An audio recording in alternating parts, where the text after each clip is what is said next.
The morning bell rang sharply, echoing through the wide, sunlit corridors of the old school.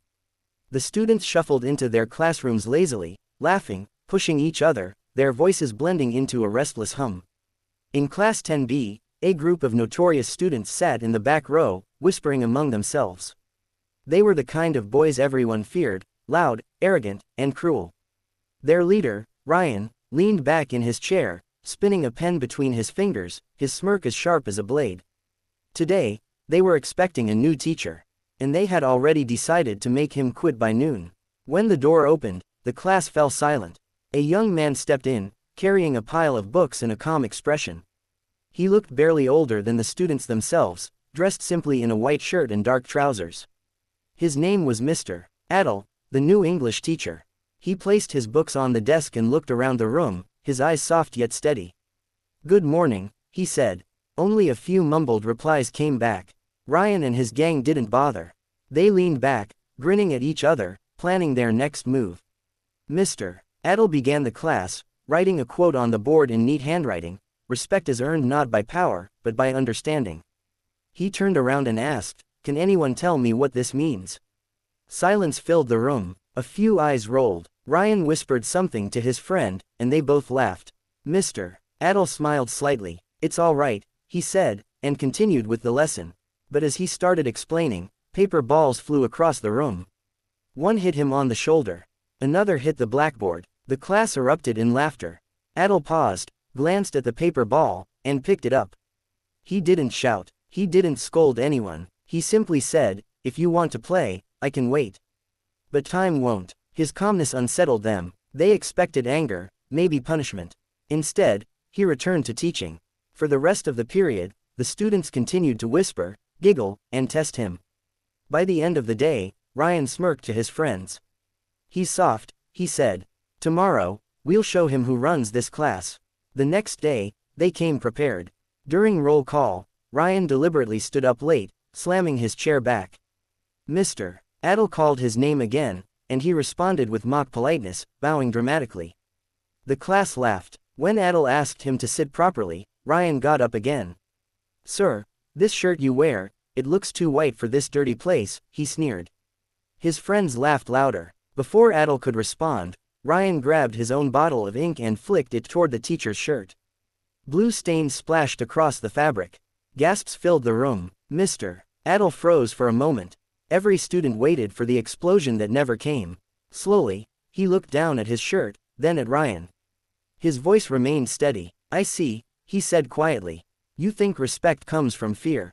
Then he picked up his books and left the classroom without another word. The room buzzed with whispers. Some students laughed, others looked uneasy. Ryan grinned in victory. "That's it," he said. "He's done." But the next morning, Mr. Adel returned, wearing the same shirt, still stained. His calm eyes scanned the class. No one expected him to come back. He placed his books on the table and began writing on the board again. "Today," he said softly, "we'll talk about choices." He turned to face them.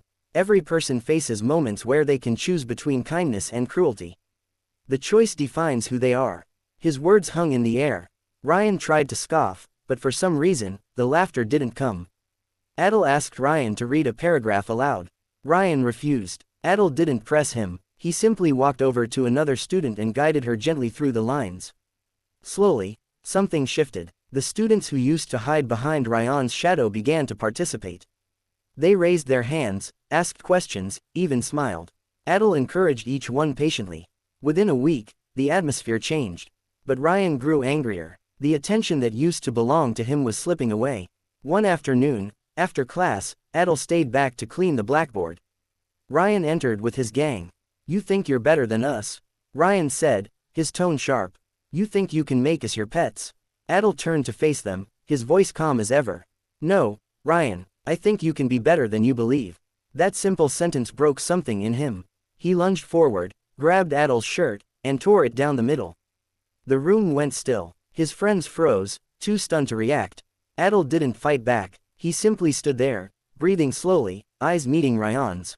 "Is this what strength looks like to you?" he asked softly. "Hurting someone who hasn't hurt you?"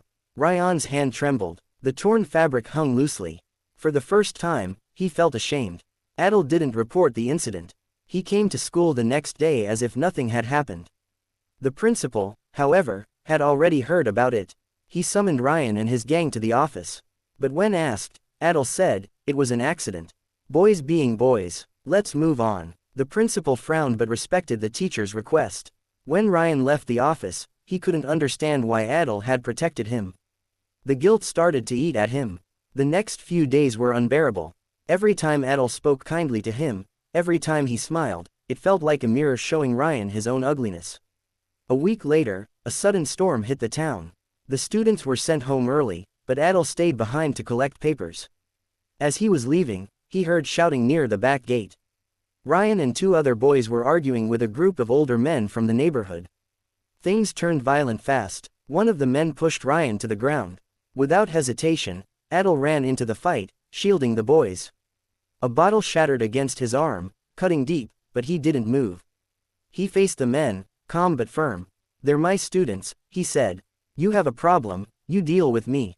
The men backed off eventually, and the boys stood frozen, shocked at what they had just witnessed. Blood ran down Adel's arm, soaking through his sleeve. Ryan rushed to him, voice shaking. "Sir, you're hurt, why did you do that?" "After everything I did," but Adel simply smiled. "Because you're still a child," he said softly. "And because I see good in you, even when you don't." That night, Ryan couldn't sleep. The image of the torn shirt, the ink stains, the bleeding arm, all haunted him.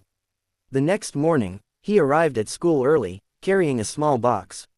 When Adel entered, Ryan stood up. The class fell silent. He walked to the front, eyes wet, and placed the box on the desk. Inside was a brand new white shirt. "I'm sorry," he said, voice trembling.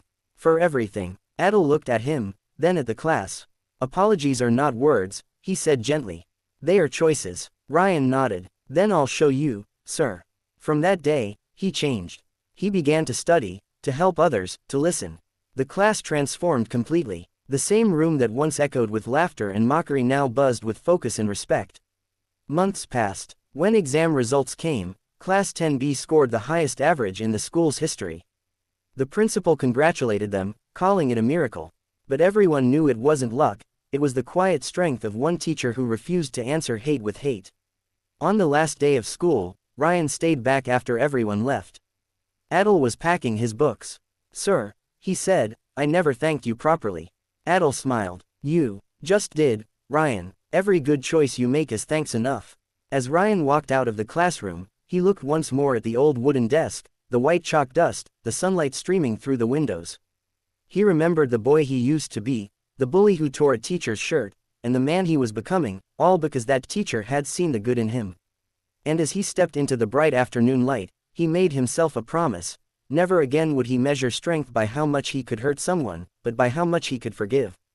And somewhere behind him, in that empty classroom, the faint scent of chalk and old books lingered, a silent reminder that sometimes, the gentlest souls teach the hardest lessons.